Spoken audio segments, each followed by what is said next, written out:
Dans cette vidéo, on va voir comment résoudre un problème de tirage de boules dans les urnes, et donc un problème de probabilité. On considère deux urnes, une urne U1 avec 3 rouges, une verte, 2 jaunes. Une urne U2 avec 2 rouges, 2 vertes, 2 jaunes. Ce sont des boules dans des urnes. Et on va tirer une des urnes au hasard. Donc la première probabilité, c'est 50-50, une demi, les deux premières probabilités. Et ensuite, je tire une boule au hasard dans l'urne U1. Elle peut être rouge, verte ou jaune. Et je vois directement par rapport à cette urne que les probabilités sont 3 sur 6, donc une demi, 1 sur 6 et 2 sur 6, donc un tiers. Donc une demi plus un sixième plus un tiers, ça va faire les 50%. Une fois que j'ai fait ça, je place la boule dans l'urne U2, celle que j'ai tirée, et je refais un tirage depuis l'urne U2. Si la boule est rouge, ça me donne 7 boules dans U2, et j'ai 3 septièmes, 3 chances sur 7 de tirer une rouge.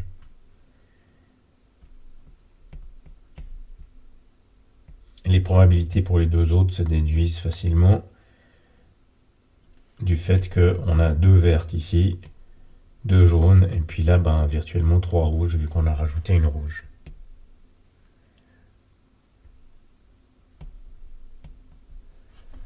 Ensuite,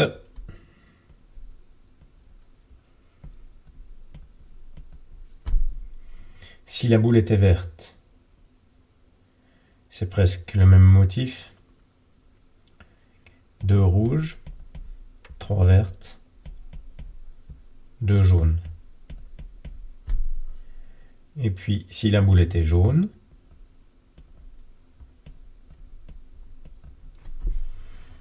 eh bien, j'ai 3 rouges, 2 septièmes rouges, 2 septièmes verts et 3 septièmes jaunes.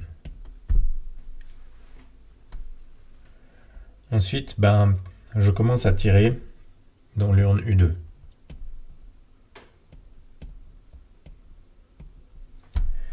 Et puis, si j'observe, j'ai chaque fois un tiers, parce que c'est 2 sixièmes, 2 sixièmes, 2 sixièmes, 2 jaunes, 2 vertes, 2 rouges.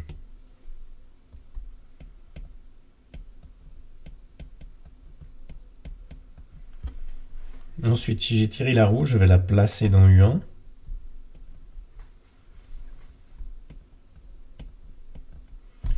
Ce qui va me donner 4 rouges sur 7. Une verte et 2 jaunes. On voit bien que ici je vais avoir 4 rouges parce que j'ai rajouté une rouge, une verte parce qu'il n'y en a qu'une et 2 jaunes. Ensuite, si j'ai la verte,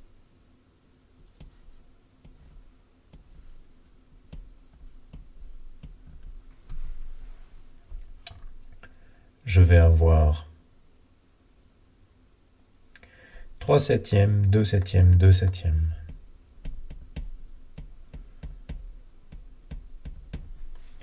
Et dernier cas,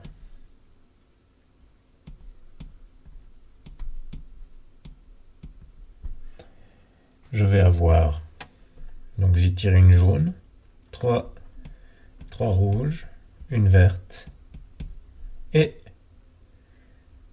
3 jaunes. J'ai donc un arbre de probabilité assez gros, avec des probabilités sur chaque branche, ce qui me permet de calculer les probabilités des événements, des différents événements de cet univers probabiliste, et donc de répondre à certaines questions qui sont primo, quelle est la probabilité que la boule soit rouge? Donc Donc la probabilité que la dernière boule soit rouge. Donc j'ai ça.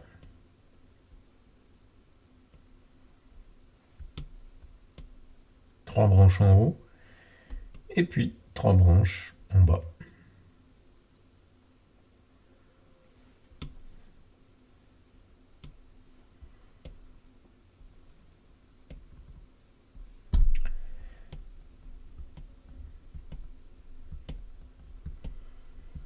Il y a 6 événements élémentaires qui donnent une boule rouge au deuxième tirage.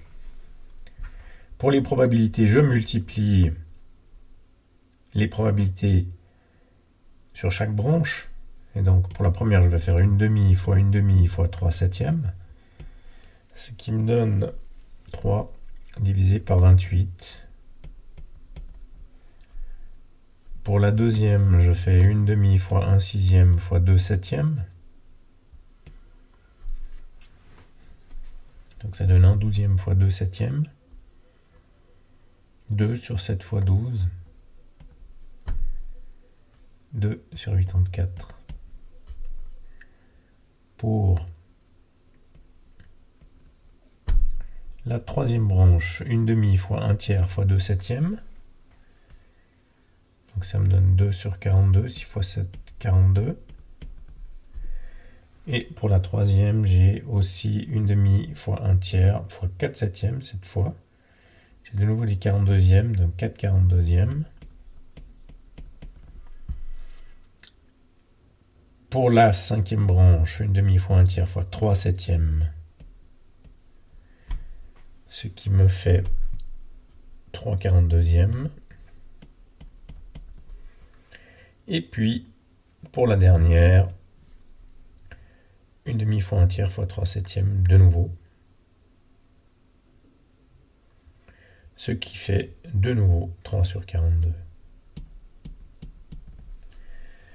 J'obtiens donc la probabilité que la deuxième boule soit rouge.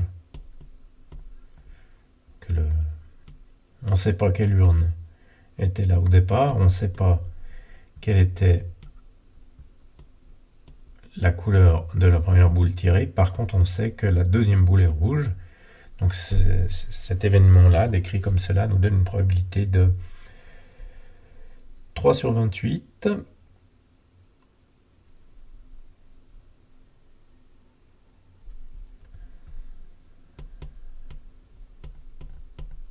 Plus ici, je vais avoir 2 plus 4 plus 8 plus 6 plus 6. 6 plus 6, 12. Plus 8, 20. Plus 4, 24. Plus 2, 26. 26 sur 84.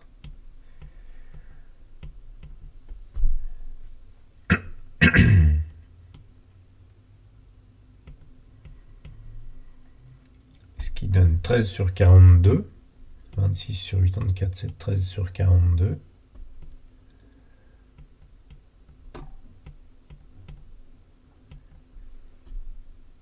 Et en fait, je devrais garder des 84e parce que ça va être plus facile pour les 3 sur 28.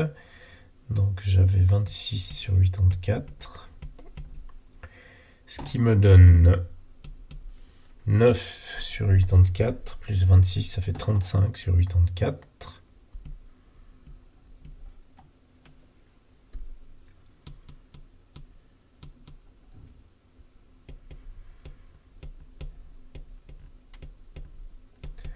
Ça nous fait 5 sur 12. Pour la deuxième question, on se pose la question de savoir que cette boule soit rouge si la première boule tirée était rouge. Donc on aimerait la probabilité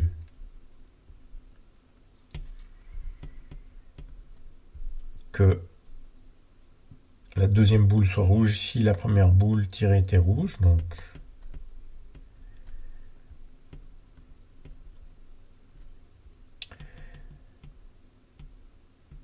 cette probabilité, je vais l'illustrer directement sur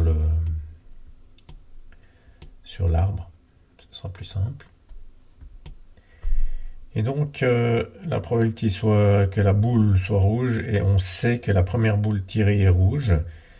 Donc, on sait qu'on est ici sur cette branche-là. Je choisis une autre couleur. Qu'on est sur cette branche-là. Donc, on sait que la première boule est rouge.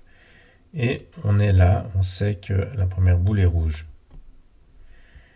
Donc, le nouvel univers, c'est ces deux-là.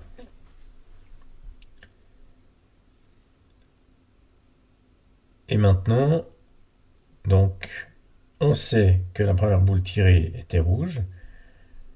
Et on veut, bien entendu, ne pas exclure les autres cas qui sont là.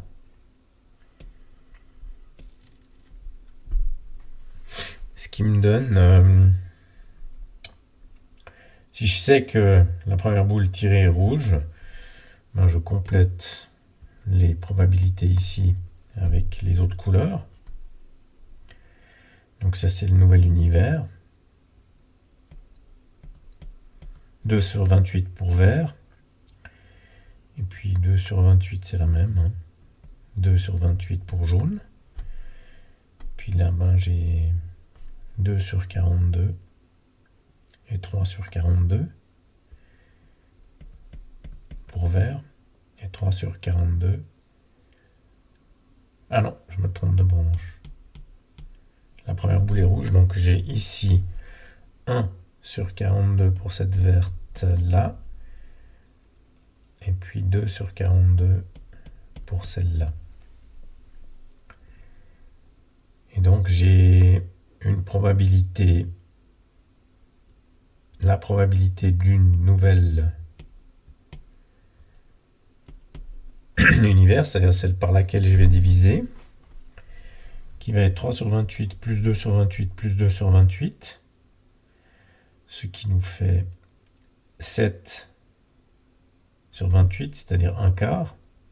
Ici, je calcule en fait ces trois probabilités en même temps. Ça fait un quart. Puis je vais calculer ces trois probabilités. Je vais faire la somme, je dis en même temps, mais c'est la somme des trois probabilités. Donc je vais avoir 7 sur 42. 7 sur 42, ça fait un sixième.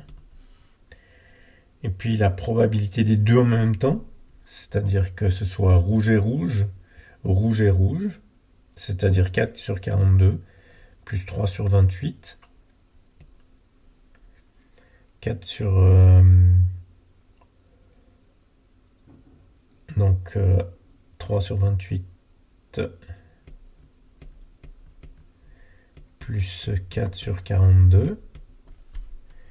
Alors 4 sur 42, c'est 2 sur 21.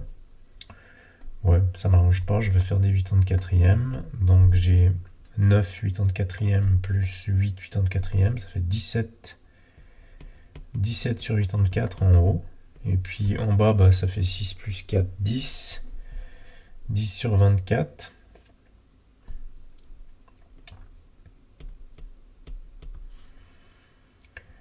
Et donc on obtient ici... on peut simplifier 24, ça fait 21. 84, ça fait 42. On peut resimplifier par 7.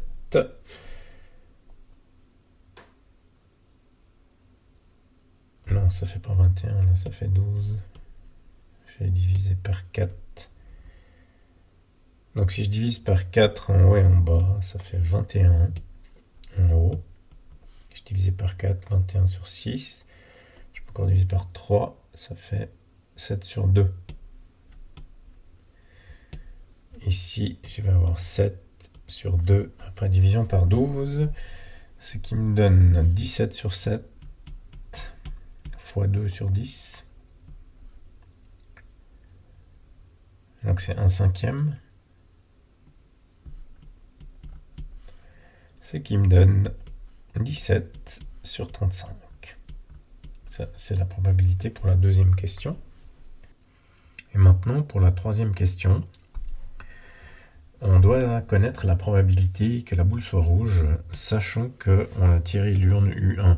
Alors, comme on donne une condition sur le haut de l'arbre, sur le début de l'arbre, on peut éliminer U1, toute cette branche qui va jusqu'à U1, et surtout toute la partie inférieure de l'arbre. Cette partie inférieure donc ne fait plus partie de l'univers. Notre univers est réduit à j'ai tiré, je sais que j'ai tiré U1. Et donc je vais calculer les probabilités dans le sous-arbre du haut.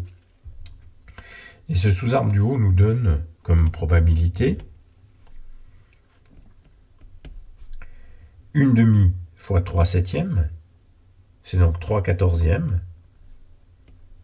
C'est le double des 3/28 qu'on a en rouge, ici. Donc c'est logique, vu qu'il y a ce 50% n'intervient plus, vu qu'on sait que ça s'est produit, donc 100% des chances sont d'être ici, à cause de la condition. Et je trouve pour le deuxième cas qui m'occupe, donc que la boule soit rouge. Donc je sais que c'était U1, j'aimerais calculer la probabilité que la boule soit rouge. Donc la deuxième occurrence de possibilité d'une boule rouge, ici, c'est avec cette probabilité de 2 sur 84 qui devient 2 sur 42. C'est-à-dire 1/6 fois 2/7. Et puis le troisième calcul me donne, pour la troisième branche qui commence par la boule jaune, 2 sur 21, 1/3 fois 2/7. Et je calcule ça, donc si je fais 3/14, j'amplifie par 3. Ça me donne 9 plus 2 plus 4. Et j'obtiens donc 9 plus 4, 13 plus 2, 15. 15 ici, 15 sur 42 que je peux diviser par 3 en haut et en bas, donc 5 sur 14. Et donc j'ai une probabilité de 5/14 d'avoir une boule rouge, sachant que la deuxième boule soit rouge, sachant que l'urne tirée était U1. Et puis maintenant, on a une dernière question. Et cette dernière question va nous faire de nouveau travailler une probabilité conditionnelle. Cette probabilité conditionnelle est de calculer la probabilité qu'on ait tiré la boule de l'urne U1, sachant qu'on a obtenu une rouge à la fin. Donc on sait qu'on a obtenu une rouge à la fin. On sait tout ça, on sait que c'est rouge, rouge, rouge, rouge, rouge, rouge. On sait qu'on est dans un de ces 6 cas. Et comme on sait qu'on a tiré une boule rouge à la fin, le nouvel univers, et donc la probabilité d'avoir une boule rouge à la fin, qui est 5/12, devient en fait, 5/12 deviennent le 100% de nos cas. Et je peux donc diviser par 5/12 vu que j'ai déjà calculé cette probabilité pour la question A. Maintenant, on veut la probabilité qu'on ait tiré de l'urne U1 et que la dernière boule soit rouge. Et cette probabilité-là, eh bien, elle est facile à calculer à partir de ce qu'on a déjà fait, parce que c'est en fait ces 3 branches-là, U1 rouge-rouge, U1 vert-rouge, U1 jaune-rouge, parce qu'il faut que la dernière boule soit rouge et qu'on passe par U1. Et donc c'est la probabilité de ces 5/14, sauf qu'il faut la multiplier par 1/2, parce qu'on multiplie en fait chaque fois, au lieu de faire simplement 1/2 fois 3/7, on multiplie à chaque fois par 1/2 supplémentaire. Donc je vais avoir 1/2 fois cette probabilité-là, qui est 1/2 de celle-là, plus 1/2 fois cette probabilité-là, qui est 1/2 de celle-là, plus 1/2 fois la troisième qui est là, et donc je fais 1/2 fois ça, et j'obtiens le bon résultat. Ce qui me permet de calculer ici la probabilité, qui va être 5 sur 28, donc c'est 5 sur 14 fois 1/2, divisé par 5 sur 12. Les 5 se simplifient. Il me reste 12 sur 28. Et donc c'est 3/7 divisé par 4 en haut et en bas. J'ai donc calculé la probabilité que l'on ait tiré l'urne U1 si la dernière boule tirée était rouge.